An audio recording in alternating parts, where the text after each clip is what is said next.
Ngaske ningandivi wrong guys, yazi, but ayikhona man, yenye into ofuna uqwalaselwa.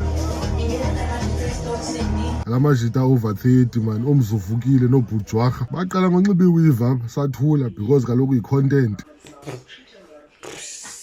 Next thing babhizi nemilando whole fucking jane endala enabantwana ufika itwerka kule internet nalapha kwathi masithule because thina sikwazi ufetsha. Sathi sajongele sadibana nabo sebelaliswa nge-night ngabasisi babakhulula ipainti banento ephawuthayo ngoxa be-40 selfie obhudvusa isizwe sithule nalapho because kaloku uShantel wayetshilo wathi oshi babhida umtholi. But ke asikho lapho namhlanje guys. Phofu ke bazawuthina abantwana babantu shemo ngabi na-depression na-anxiety bebhizi bejola nalamagunqwa over30 kwayichifichifi phaa fondini uyinikwa ngeschedule. Iwoman on top ihamba nge-timetable. Nangomnye sithi akafuna ukwenziwa inja yena. Ufuna wenzeni?